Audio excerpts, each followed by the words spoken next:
Welcome, everyone. This is Tak Oda, CIO of Attache for Business, joined by Lisa Hammond, our CEO. And today we're going to talk about meetings. Everybody has meetings.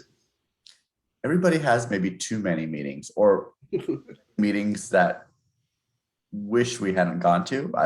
Absolutely. But yeah, I think people have too many meetings. Yeah, too many meetings. And you're right. There are times where you leave a meeting and you're like, why was I there? Mhm. Or what did that prove? What was the point of that? Those Mhm. kind of things. So that's what we're going to talk about. We're going to talk about how do you stop the meetings from being those kind of meetings where you're thinking, why was I there? What was the Yeah. point? Yeah. Yeah. What was the point? I think this is huge. Like meetings have to have a point, right? So let's talk about that. All right. So because of that, I'm going to talk about those meetings that seem to be like every week you meet. Right. And a lot of companies do it. We do it. And it's important to do in many ways. And at the same time, it's also important to kind of frame the meeting and frame the agenda items. And when I say frame them, I'm talking about let people know what their role is in the meeting and why this agenda item is being brought up. So there are three types of agenda items that I identify. One is decision making. One is um, discovery or information gathering. And the last one is really just informational. And so if you think of each item on the agenda as is this a decision making item? Is this an information gathering or discovery item? Or is this an informational item? Mm. And then you put that on the agenda. So So why does that help? I mean, why does it help to distinguish in those three categories? because how many times have you been at a meeting and maybe even you've ended up leading a discussion where you're kind of gathering some information or maybe you're just giving information Mm. and you say, you know, for example, um, we're going to have a meeting on October 31st about Halloween's benefits. and and people then it becomes this discussion where people are like, really, why are we having that meeting? Well, I thought we would have such and such. Wait a minute, I've got this, I've got that. We need to do such and such. Maybe instead of having it on the benefits of Halloween, then maybe we should talk about the problems with Halloween. So then everybody becomes involved in solving your problem that you didn't actually have. Right, right. Oh yeah, no, I've definitely seen that happen for sure. Absolutely.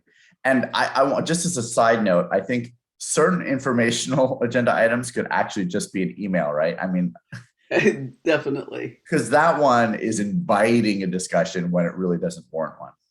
It is, and at the same time, I think that there are times where even if you can say, I sent this out in an email, Mhm. and if you put on there it's for information only, Mhm. then and people understand information only means information only, not turn into a debate or decision Mhm. making, then I think it might be good because how many times do people not read their emails?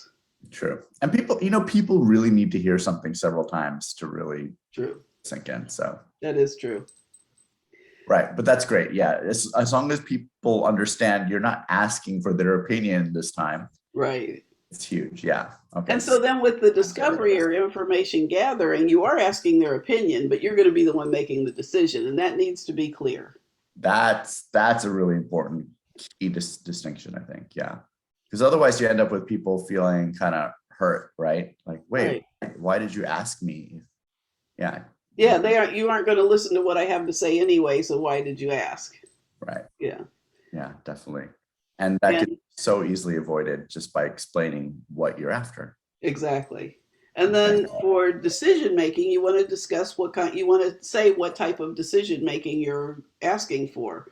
Are you asking for this to be a consensus decision, or are you asking for it to be majority rule, a vote? And a consensus decision, I always define that because I think it's been misdefined or misused so often. consensus is truly everybody agrees to support the decision. It's like after you have the discussion about it, and then you say, well, can we support this? It might be a compromise on for some people, but it doesn't violate anybody's true beliefs. Right. And in some cases, they might even disagree with the course of action, but they've decided to support Right. effort on it, right? Yeah. It's like, I don't really agree, but I understand why.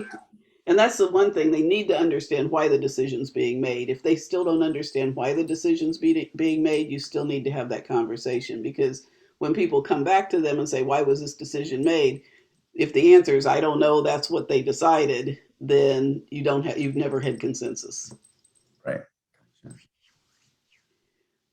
So that's really it. Those are, that's the tip, is have identify what the agenda item is, what type of item it is, whether it's decision making, information gathering, or just for your information.